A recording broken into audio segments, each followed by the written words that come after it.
Thank you very much for allowing me to address this esteemed assembly. I am new to the world of academic theology. I am a rhetorician by trade. And so what that means is that I focus things from a more rhetorical perspective, looking at the way artifacts and media artifacts communicate about various phenomena. And when I saw the conference call for prophesying the digital, I found what I thought was the perfect example of prophetic rhetoric that not only talks about the digital, but also uses the digital to prophesy about it. And so what I want to talk about is the potential and power of game design, actually, to prophesy connection in the digital age. And so I want to give an example. What I think is an excellent example of this would be a particular designer named Hideo Kojima and his most popular recent work. Why does this matter? Well, it matters because video games are an enormously influential industry and they're growing more influential all the time. By recent estimates, about 40% of the world's population plays games, and that's only rising. The financial power of it is growing. And what better way to slip an idea into someone's life than through the entertainment that they're consuming? So I want to take a look at that, and I'm going to share my screen if possible. All right, this seems to. So yes, Death Stranding is the artifact I'm going to look at today, and we'll talk about more exactly what it is. The reason it's important is that it critiques forces of disconnection and exhorts genuine connection. And I think it has theological implications that this audience might find interesting. And so let me start by talking about what I conceive of as what is prophetic rhetoric. It's basically a style of communication wherein the communicator is positioned as a prophet. And this usually has a few components. First, the prophet usually has a social critique of some kind. The prophet usually makes some kind of apocalyptic prediction of the future. Now, there's a call for justice, and the prophet is conceived of as an instrument of God for delivering this message. I think that our example today roughly fits those categories, but in a surprising way. And so if some of the literature on prophetic rhetoric can be summarized in Pauli 1998 and Majoka 2016. Majoka is especially an excellent overview of where it is right now. So here's our potential prophet. His name is Hideo Kojima. He's a Japanese game designer. Major works include the Metal Gear series, very long running, very popular in the industry, and more recently, Death Stranding, which we're going to talk about some today. So let's talk about his prophetic profile. Prophets are typically conceived of as outsiders. They're outside the institutions. We've seen this point brought up several times in this conference, and they tend to come and critique the institutions that are dominant in society. So, part of the prophetic profile of Mr. Kojima is that he is a lonely person, someone who's outside of the system to some extent. He says, I feel always lonely in society. There are so many people who play games feeling like that, like they don't belong in this society. They don't really feel comfortable. And there you have something that's more speaking care, as has also been brought up several times in this conference. So what's his social critique?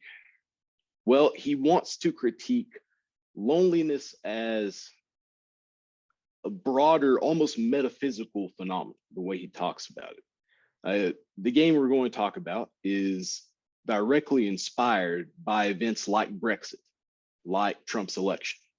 And his basic critique is this: we're in an era of individualism. Everyone is fractured, even on the internet. It's all connected all around the world, but everyone is fighting each other. That's a direct quote from him. He's explaining what exactly he's trying to do. Which leads to, what is the message that Kojima seems to conceive of himself as being chosen to deliver? It's what I've dubbed the gospel of connection.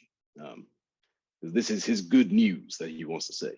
And so here's a direct quote. What I want to say is that I'm connected to everyone in this connection. I don't want to lose. That's why I created a knot, so that I will never be parted from you ever. And he seems to apply this even to the dead. You just can't see them, but they're connected. So the point here is that even though he doesn't come out and say, I've been chosen by God, in fact, he's not a Christian. I don't even know if he believes in God. He speaks about this as if it were a divine message. And I think we'll be able to draw some implications from that later. So let me discuss what actually is prophetic game design. And we can see this in the actual play of this game. What exactly do you do in Death Stranding? Well, the core gameplay, this is a game about wandering a post-apocalyptic wasteland and delivering packages to isolated communities. These are people who don't actually talk to anybody outside of digitally mediated communication. So you don't see anybody else in the game. You just wander around this wasteland. And the main challenge of the game is traversing the terrain. This is very unusual. Most games make movement easy or fluid. In this game, movement is hard, but you can make it easier by building various gadgets and bridges. And here's where the gospel of connection gets embodied in the gameplay, where if suppose you build a bridge in your copy of the game, and that helps you get over a river more easily. Well, if you're connected to the internet, that bridge might show up in somebody else's game and help them get across the river, or vice versa. So there's this sort of indirect cooperation going on. Whereas even though you never meet another player, you are connected. And that's why Kojima calls this kind of game a strand game, a game that is about connecting people, not killing them, which most video games are about. And that's what the significance of that word is, that think about what happens when you're stranded somewhere. You're stranded alone, you can't get out. But nonetheless, strands also connect things. And so there's a play on the double meaning there. Each individual player is stranded in their own world. Nonetheless, they're connected.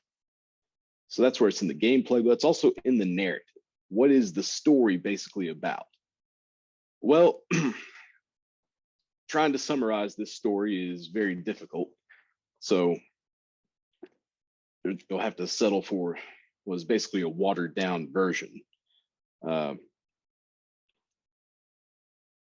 An apocalyptic event known as the Death Stranding strands the souls of the dead in the world of the living. That's bad enough, but what happens is that when one of these ghosts consumes a person, there's a giant explosion, and this has resulted in an apocalypse that's wiped out all life as we know it. And that the result is that the whole world, the game map is in America, but the whole world has devolved into these tiny isolated communities. And one organization, Bridges, wants to reconnect the United States through building what they call the chiral internet. And this is essentially a version of the internet that passes through the afterlife. And so our hero, Sam Bridges, is tasked with rebuilding that network by traveling to these different communities and delivering packages. And along the way, he learns to reconnect with other people. So what is the game's commentary on digitality and prophesying about the digital? On one hand, there's promise to the digital. In our story here, Bridges wants to reconnect America. And because it goes to the afterlife, there's sort of this spiritual connotation about what the internet is. It's something where we really are genuinely connected in our souls, not just in the images that we see on screen. And it could serve to reconnect the world on a mass scale, sort of getting into, as was brought up by these idea of symbols being something that mediates reality. I think there's something of a similar idea being communicated here. That is the symbolic network that is going to recreate the social reality that was lost in this apocalypse. But I think that we're also meant to question whether this is a good thing. Uh, the peril of the digital, if you follow the story to the ending, is that it turns out rebuilding the chiral network, this internet through the afterlife, is instrumental to ushering in the final apocalypse. They call it the last stranding. And this is supposed to finish off all life on Earth for good. So, on top of that, Bridges, which is the organization that's behind all this, is presented as something of a bully. They're sort of like a surveillance state who wants total control over the information, even though they're run by well-meaning people. They couldn't get more beating you over the head with this, because the game's version of cell phones are literally handcuffs. They just call them cuffs. But when you justify where you wear them, well, these aren't handcuffs. They're cutting edge devices that keep us all connected. The symbolism should be pretty obvious. He's saying that our cell phones are like handcuffs. We're literally prisoners to our devices. So what's the alternative? Well, throughout the story, our protagonist, Sam, he meets other people and he develops genuine interpersonal connections with them, friendships. And it turns out that these friendships are instrumental to stopping this final apocalypse. And even though he succeeds in rebuilding America, he feels alienated from it. And he ultimately walks away from it. He finds real meaning, real connection in becoming a father. And so the implication seems to be that the world is saved through friendship, not mass communication. It's not digitality in itself that saves the world. It's the people behind the digital that are responsible for saving the world. The prophetic critique seems to be that the great vice and temptation is to find meaning and belonging in the abstract, not the concrete. So this would be something like an ideology, or even membership in a local society. What matters is the people there that you're connecting to through the digital, not necessarily the digital itself.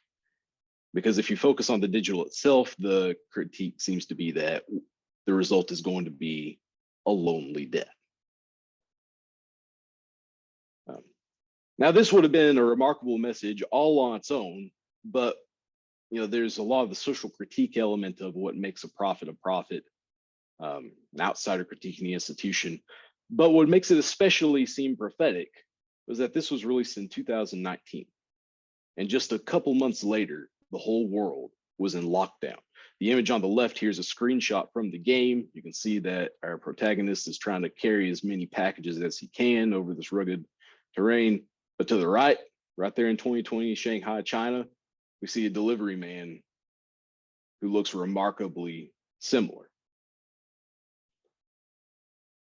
So we found ourselves thrust into a world that was eerily similar to the one Kojima portrayed. We too were trapped in our homes, connected only by the internet and the deliverymen who braved the silent world. And I think as a result, we too are faced with the same question the characters in this story dealt with. How do we reconnect after we've been forced apart? Are we going to reconnect in this abstract way purely through the digital, or is that going to serve genuine human connection? And all this leads me to think about the theological implications. Kojima is not a Christian, but nonetheless, I think he embodies the role of a prophet because he's treating connection as this non-theistic spiritual force. That's what it is to him when you really look around at what he's saying. What's the Christian conceptualization of belonging in a digital world? I think there is a great vice and fear that Christians, at least in the United States context, could be caught up in trying to connect through something purely abstract like nationalism or something like that through the internet, rather than connecting through, I think, was the ultimate source of connection, which is our faith in Jesus Christ. And I think that is a really very real worry and insight that we can take from an artifact like this. But I also think that Kojima's work demonstrates the power of the game medium as a prophetic medium, something that can wrestle with, critique, and even foretell spiritual problems in a culture. I think that if you play through Death Stranding or watch a video of its story, honestly, it really feels like reading through the Apocalypse of St. John.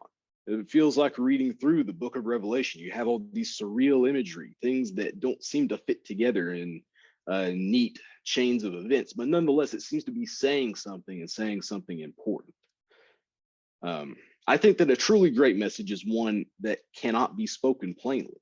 Its being is greater than the language available to express it. And I think that games might be a way of expanding that language. So my suggestion would be that the church should take advantage of this medium and use this as a way to prophesy, I think, a true Christian prophecy in our culture.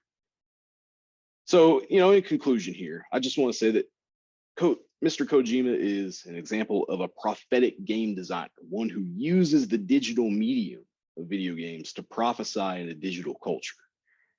And Death Stranding is the exemplar, I think, of what that looks like. It exhorts genuine connection. I don't think it's necessarily saying that the digital is wrong, but that a focus on the digital itself to the expense of people can exacerbate the problem that we're seeing.